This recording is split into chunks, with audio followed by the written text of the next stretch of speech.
पिछले कई सालों से ओलिविया फ्रेजर पूरे हिंदुस्तान में घूमते हुए चित्र बनाती रही हैं। कितने ही रंग बिरंगे दिलचस्प लोगों से उनकी मुलाकात हुई है। यह किताब हमें भी उनसे मिलने का मौका देती है।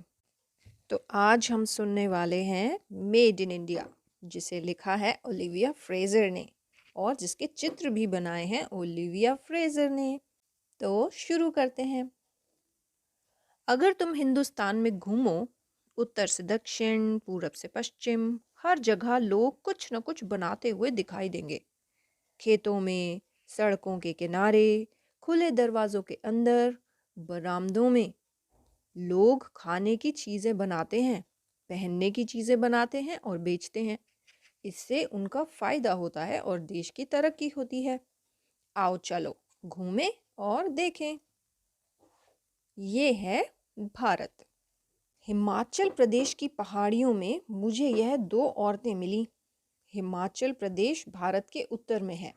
क्या तुम बता सकते हो कि यह औरतें क्या कर रही हैं? मैंने भेड़ के साथ उनका चित्र बनाया है, क्योंकि वे भेड़ की ऊन से चीजें बना रही हैं। एक औरत ऊन का मुलायम धागा बना रही है, दूसरी कई रंगों का एक ऊनी स्वेटर बुन रही है। ऊन को इंद्रधनुष के रंगों में रंगा जा सकता है, लेकिन मुझे वह ज़्यादा अच्छी लग रही है जिसने भूरे रंग की पोशाक पहनी है, क्योंकि उसका रंग भेड़ से मिलता जुलता है। भारत के हर कोने में स्त्रियां काम करती दिखाई देती हैं, कभी खाना पकाती हुई, कभी पानी निकालती हुई। इन औरतों को मैंने हरियाणा में देखा। हरियाणा देश के उत्तरी भाग में है। कुएं का पानी आमतौर पर पीने के लिए सबसे साफ और सुरक्षित है, क्योंकि यह ज़मीन की गहराइयों से आता है और ज़मीन पर पड़ी गंदगी और प्रदूषण से दूर रहता है। वे उत्तर भारत की खास पोशाक शलवार और कमीज पहने हुए हैं। देखो तो, उन्होंने अपने सिर पर किस तरह पानी के दो घड़े टिका रखे हैं। क्या तुम भी ऐसा कर सकते हो? मैंने दक्षिण भारत में कर्नाटक में एक आदमी को बाहर बैठकर काम करते हुए देखा। वह एक मूर्तिकार है और छेनी हथौड़े की मदद से किसी देवता की पत्थर की मूर्ति बना रहा है। क्या तुम बता सकते हो कि यह मूर्ति किसकी होगी? मैंने उन औजारों का चित्र बनाया है जिनका इस्तेमाल वह अपने काम में करता है। एक कतार में रखे कितने अच्छे लगते हैं। उसके चारों तरफ कुछ लोगों की और जानवरों की मूर्तियां हैं। क्या तुम उनमें से किसी को पहचान सकते हो?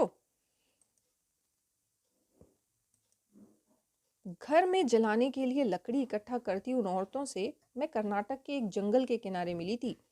वे बंजारा जनजाति की हैं जो हमेशा घूमते रहते हैं। जरा देखो, उन्होंने कितने भारी गहने पहने हैं और सिर पर लकड़ी का गट्ठा भी जरूर बहुत भारी होगा। देखो किस तरह उन्होंने कपड़े का बिड़वा बनाकर सिर पर रखा हुआ है, जो बोझ को साधे रखने में मदद तो करता ही है, अगर लकड़ी में कांटे हैं तो उनसे भी बचाता है। जरा बताओ, पेड़ों पर कौन सा फल लगा है?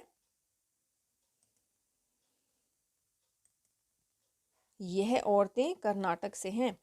वे चावल उगाने के काम में लगी हैं। चावल धान के पौधों से आता है। यह औरतें टखनों तक पानी में खड़े होकर धान के पौधे रोप रही हैं। पौधों को थोड़ी थोड़ी दूर पर रोपा जाता है, जिससे वे अच्छी तरह बढ़ें और पैदावार अच्छी हो। देखो, औरतों ने अपनी साड़ी को ऊपर चढ़ाकर खोस रखा है, ताकि पानी में भीग न जाएं। मुझे लगता है शाम होते होते उनकी पीठ दुखने लगती होगी, है ना? भारत के दक्षिण पश्चिम तट पर गोवा है। वहां मैंने रेल की पटरियां बिछाते इन लोगों को देखा था। क्या तुम तरह तरह के औजारों को देख रहे हो जिनका इस्तेमाल वे करते हैं? इन कामगारों की पोशाक में भारत के झंडे के रंग हैं, केसरिया, सफेद और हरा। तुम उस आदमी को देख रहे हो जो सभी कामगारों का मुखिया है। मैंने अपने चित्र में रेल की पटरी को घड़ी के आकार में बनाया है, क्योंकि रेलगाड़ी को समय से चलना जरूरी है। मैं उड़ीसा के एक ऐसे गांव में गई जहां सिर्फ शिल्पकार रहते हैं। उड़ीसा पूर्व में है। सभी लोग बाहर बैठकर कोई ना कोई चीज बना रहे थे। यह औरत कागज की लुगदी से बनी चीजों को रंग रही थी। उसने भगवान जगन्नाथ की रंग बिरंगी मूर्तियां बनाई थी। क्या तुम जानते हो जगन्नाथ किसे कहते हैं? श्री कृष्ण को ओडिशा में लोग जगन्नाथ कहते हैं। देखो तो, वह औरत कितनी तरह के नमूने और रंग का इस्तेमाल करती है। उसे आशा है कि उसकी बनाई चीजें लोग खरीद कर ले जाएंगे। उसके हाथ उसके बनाए हाथी वाले मुखौटे मुझे अच्छे लगे थे। तुम्हें कौन से पसंद है? पूर्व में बंगाल की एक धूल भरी सड़क के किनारे मैं इस आदमी से मिली थी। यह ठठेरा है और टीन की पट्टियों से बाल्टी बना रहा है। पहले उसने टीन की पट्टी में छोटे छोटे सुराख किए और नमूने बनाए। फिर उसने टीन को बेलनाकार मोड़ा और दोनों किनारों पर छोटी कील ठोक कर जोड़ दिया। आखिर में इसी तरह उसने बाल्टी के नीचे पेंदी लगाई। बाल्टी बहुत अच्छी दिख रही है ना? यह लोग ईंटें बना रहे हैं। देखो, ईंटों पर गोल्ड छपा हुआ है। गोल्ड यानी सोना। ऐसा लगता था जैसे वे पकाई हुई मिट्टी के बजाय सोने की टिक्कियां हों। यह औरतें ईंटें बनाने के लिए खास तौर से तैयार की गई मिट्टी की लकड़ी के सांचों में भरकर डाल रही हैं। सांचे में भरने के बाद वे फालतू मिट्टी को लोहे की पट्टी से छांट देती हैं। ईंटों को विशेष भट्टों में 25 दिनों तक पकाया जाता है। इन भट्टों में मीनार जैसी ऊंची ऊंची चिमनियां होती हैं। पूरे भारत के देहाती इलाकों में घूमते हुए तुम इन चिमनियों को देख सकते हो। इन ईंट बनाने वालों को मैंने बंगाल में देखा। बंगाल में घूमते हुए मैंने बहुत से छोटे छोटे पोखर देखे। इन मछुआरिनों को जाल लिए और सिर पर छोटी छोटी टोकरियां रखे देखा। टोकरियों में आज की ताज़ी मछलियां थी। मैंने उन्हें मछली पकड़ते हुए भी देखा। कमर तक पानी में बहुत सारी औरतें कतार बनाकर खड़ी हो गईं। उन्होंने बांस में मड़े जाल के किनारों से पानी को जोर जोर से हिलेरा। उसके बाद एक साथ वे सब अपने जाल पानी में नीचे डुबाती और इस अफरा तफरी में कोई मछली जाल में फंस गई तो उसे निकाल लेती। मछली जितनी बड़ी है, मैंने चित्र में उन्हें उतना ही बड़ा बनाया है। मछलियों को लोग तल पर चटपटा खाना पसंद करते हैं। तल कर चटपटा खाना पसंद करते हैं। तुम्हें भी पसंद है? मैं राजस्थान में एक शादी में गई। राजस्थान पश्चिम में है। एक बड़ी भारी दावत की तैयारियों को भी देखा। यह औरतें रोटियां बना रही थी।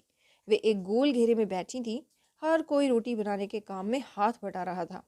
एक औरत छलनी से आटे को छान रही थी। दूसरी उसमें पानी मिलाकर आटे को सान रही थी। उसके बगल में बैठी औरत आटे की छोटी छोटी लोइयां बना रही थी, रोटियां बेलने के लिए। बेली हुई रोटियों को झटपट एक बड़ी सी परात में रखकर रसोई घर में सिकने के लिए पहुंचा दिया जाता। यह औरतें सड़क बनाने का काम करती हैं। मैंने इन्हें राजस्थान में पथरीली ज़मीन को काट काट कर समतल करते हुए देखा था। रेगिस्तान के बीच से रास्ता बनाने के लिए वे अपनी गैंती और बेलचे इस्तेमाल करती हैं। बाद में तारकोल वाली पक्की सड़क बनाई जाएगी। यह राजस्थान की रबारी जनजाति की हैं। इनके रंग बिरंगे कपड़े बहुत अच्छे लगते हैं। कितनी ताकत है इनमें कि यह इतनी मेहनत का काम करती हैं। किस औरत ने सबसे ज़्यादा चूड़ियाँ पहनी हुई हैं? चित्र में क्या तुम एक टिफिन बॉक्स को ढूंढ सकते हो?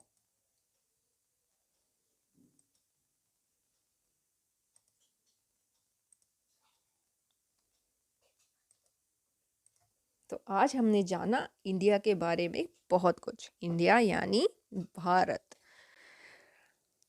उम्मीद है आपको भी खूब जानकारी मिली होगी और पसंद भी आई होगी। तो आज के लिए इतना ही। फिर मिलेंगे अगली कहानी में। धन्यवाद।